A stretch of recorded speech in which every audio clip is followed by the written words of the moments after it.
وہ جنگ جو ظاہری طور پر 10 محرم کی عصر کو شہادت امام حسین سے ختم ہو گئی تھی جی اور دشمن نے نقارے جیت کے بجائے تھے، یہ سوچ کر کہ اب ہم نے سب ختم کر دیا ہے، اب ہمیشہ ہمیشہ کے لیے بنی امیہ کی حکومت رہے گی اور ہمیشہ ہمیشہ کے لیے دین وہی سمجھا جائے گا جو ہم بتائیں گے۔ جی اس موقع پر ایک جوان جس کی عمر 24 یا 25 سال ہے، جس کو گرفتار کر لیا گیا ہے، اس کو اس طرح سے عمل کرنا ہے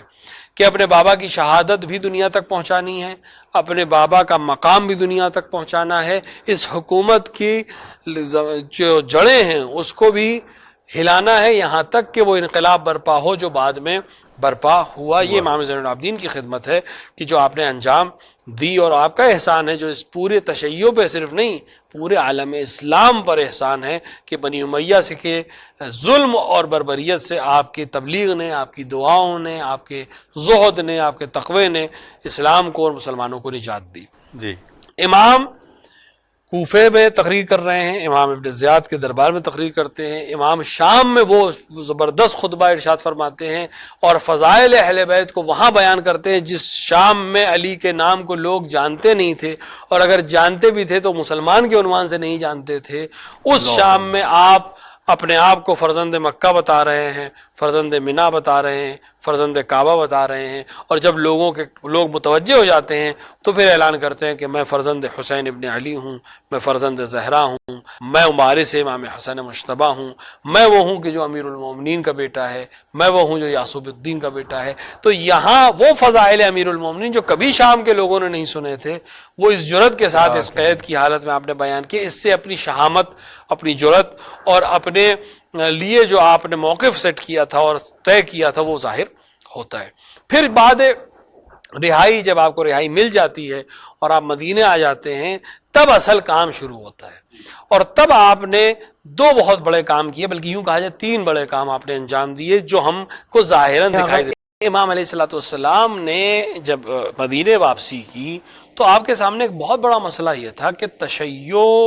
بالکل آپ یہ کہہ سکتے ہیں خفقان کی حالت میں چلی گئی تھی، یعنی ہر طرف سے اس کو دبایا جا چکا تھا۔ امام حسین جیسی شخصیت کو قتل کیا گیا تھا، ایک آسان چیز نہیں ہے فرزند رسول کو قتل کر دے حکومت اور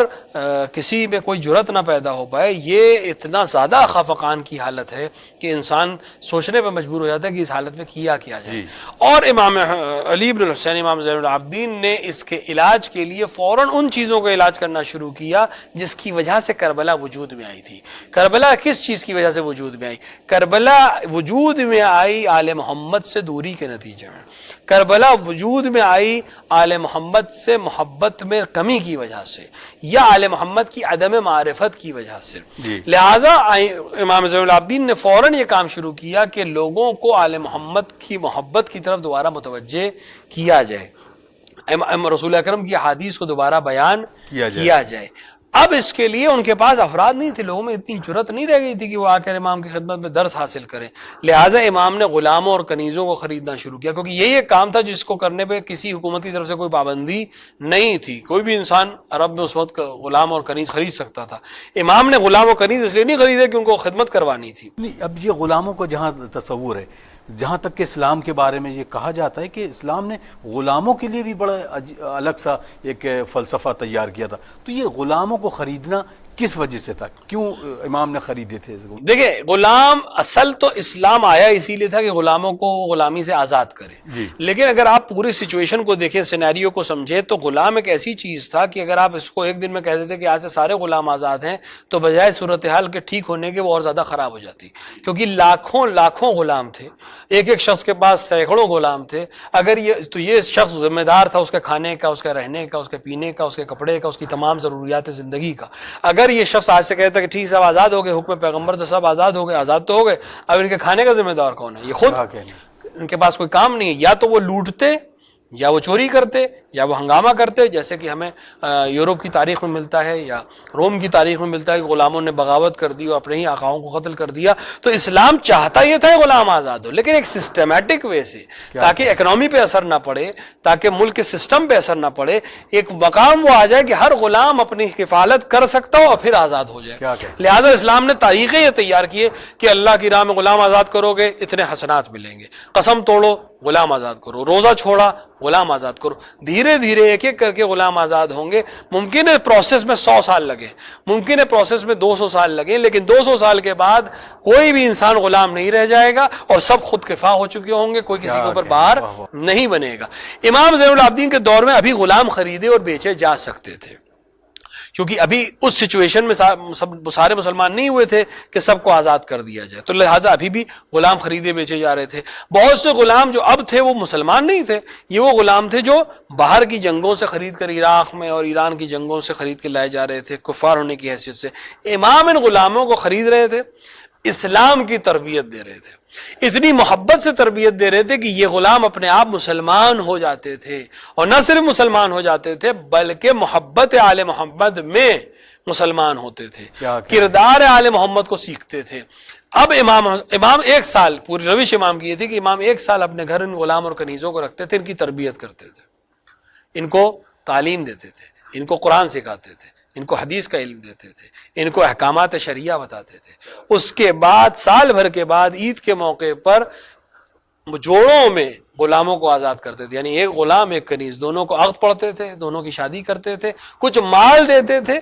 یعنی آزادی بھی دیتے تھے, ورقائے آزادی بھی دیتے تھے کہ یہ غلام میرا تھا, میں نے اس کو آزاد کر دیا, اب یہ کسی کا غلام نہیں ہے, اور ساتھ میں کچھ مال دیتے تھے کہ اپنی نئی زندگی شروع کرو. ہم نے جو سال بھر تمہیں تعلیم دی ہے, اب تمہاری ذمہ داری ہے کہ تم اپنی زوجہ کو لے کے فلاں شہر چلے جاؤ, تم فلاں قبیلے میں چلے جاؤ, تم فلاں مدینے میں چلے جاؤ, اب وہاں جا کر لوگوں کو آل محمد کا دین بتاؤ. نتیجے میں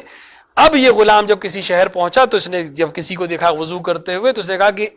علی ابن الحسین ایسے وضو کرتے تھے, علی ابن الحسین یہ حدیث بیان کرتے تھے. نتیجے میں وہ کام جو امام زین العابدین خود نہیں کر سکتے تھے حکومت کے دباؤ کی وجہ سے, ان غلاموں کے ذریعے سے کرایا, اور نتیجے میں 100 ہجری آتے آتے ایک عظیم فکر ڈیولپ ہوئی جس نے بنی امیہ کے تیاری شروع کی, اور آخر میں ہم بنی امیہ کے زوال کو دیکھتے ہیں, اور پھر سے آل محمد کی محبت کو ہم زمانے میں اجاگر ہوتے ہوئے دیکھتے ہیں. جزاک اللہ. امام نے ایک کام تو جو میں نے عرض کیا کہ غلاموں کی تربیت کے ذریعے سے کیا, دوسرا امام نے معارف کو جگانے کے لیے, توحید اور معرفت الہی کے لیے آپ نے دعاؤں کا سہارا لیا, اور آپ کی دعائیں جو صحیفہ سجادیہ اور صحیفہ سجادیہ کاملہ کے نام سے آج ہمارے پاس ہیں, ایک ذخیرہ ہیں علوم کا اور معرفت الہیہ کا, توحید کا. اگر ہم اپنے جوانوں سے گزارش کریں گے ضرور پڑھیں, اور کم سے کم دعاؤں کا ترجمہ ضرور پڑھیں. آپ صرف صحیفہ کاملہ کو پڑھ لیں گے, امام کے الفاظ کا برکت آپ کو مل جائے گی, لیکن پڑھیں کہ امام اس میں کیا کہہ رہے ہیں, خدا کو پہچانوا رہے ہیں. ایک طرف دعا ہے, راز و نیاز ہے, ساتھ میں دعا کر کے خدا کی عظمت کو بیان کر رہے ہیں, اس کی حمد و ثنا کر رہے ہیں. تو دعا کے ذریعے سے وہ پیغام توحید جو نہیں پہنچا سکتے تھے وہ آپ نے دعا کے ذریعے سے لوگوں کو تعلیم کیے. اور پھر رسالہ حقوق جو پورا آپ نے مرتب کیا, جس میں ایک دوسرے پر کیا حق ہے ہمارا, رائٹ سب کو اپنے پتہ ہوتے ہیں, لیکن ذمہ داریاں کیا ہیں یہ اکثر لوگ اس سے اپنا آپ غافل بھی رہتے ہیں, یا یوں کہیے کہ بچنا چاہتے ہیں. امام نے ذمہ داریاں بتانا شروع کی, خدا کی سلسلے میں تمہاری ذمہ داری کیا ہے, رسول کے سلسلے میں تمہاری ذمہ داری کیا ہے, امام کے سلسلے میں تمہاری ذمہ داری کیا ہے, باپ کے سلسلے میں کیا ہے, ماں کے سلسلے میں کیا ہے, اب اس کا برعکس بھی اولاد کے سلسلے میں کیا ہے, غلام کے سلسلے میں کیا ہے, مسجد کے سلسلے میں کیا ہے, قرآن کے سلسلے میں. ایک رسالہ حقوق, ایک تفصیل, 50 سے زیادہ حقوق آپ نے اس میں نقل کیے. اگر ایک انسان اپنی زندگی میں اسی رسالہ حقوق کو اپنا یہ سمجھ لے سلیبس بنا کر اپنی زندگی اسی سلیبس پہ گزارے, آپ یقین مانیں اس سے بہتر سماج اور اس سے بہتر انسان تربیت نہیں کر سکتا. کوئی کالج, کوئی یونیورسٹی ایسے تربیت نہیں کر سکتی جیسے امام نے اس رسالہ حقوق میں تربیت کی ہے, بشرط ہے کہ انسان صرف پڑھے نہیں, اس پر عمل کرنے کی کوشش کرے. یہ 3 عمل کرتے ہوئے امام نے زندگی اپنی گزاری, اور ان 3 عملوں کا نتیجہ یہ ہوا کہ بنی امیہ کے خلاف ایک بہت بڑی لہر مدینے میں اور اطراف مدینے میں پورے عالم اسلام میں دوڑی, جس کو بعد میں بنی عباس سے پورا فائدہ اٹھا کر بنی امیہ کو بہرحال نیست و نابود کر دیا, اور آل محمد کی محبت دوبارہ لوگوں کے دل میں جاگی, اور جس کا فائدہ امام محمد باقر علیہ الصلوۃ والسلام اور امام جعفر صادق کو ملا کہ لوگ اب امام کی خدمت میں آنے لگے اور 5000 اور اس سے زیادہ شاگرد مدینے میں آ کر علوم حاصل کرنے لگے۔ اسی وجہ سے جب حکومت کو یہ خوف ہوا، یہ ڈر ہوا کہ اب یہ شخص جس کو ہم سوچ رہے تھے گرفتار ہو چکا ہے وہ ہمارے لیے ایک خطرہ ہے، تو امام کو زہر دیا گیا، اور امام اس زہر کے نتیجے میں آپ نے جام شہادت نوش کیا۔ روایت کہتی ہے کہ جب امام مظلوم کے بدن سے غسل دینے کے لیے کفن کو ہٹایا گیا تو وہ تازیانے جو آپ کو مارے گئے تھے اس کے داغ موجود تھے۔ سوچیں کہ امام محمد باقر نے جب اس منظر کو دیکھا ہوگا تو ایک بار کربلا کا منظر پھر سے آنکھوں کے سامنے آ گیا ہوگا کہ جب ہر موقع پر امام کے پشت پہ تازیانے برسائے جاتے تھے، لیکن ہاں مدینے میں ایک عظیم تشیع ہوئی اور اس تشیع کے بعد امام کو دفن کر دیا گیا۔ یقیناً روح امام سجاد نے امام حسین سے کہا ہوگا بابا میں شرمندہ ہوں کہ آپ کی تشیع کے لیے کوئی موجود نہیں تھا، آج ہزاروں لوگوں کے مجمع میں مجھے دفن کیا جا رہا۔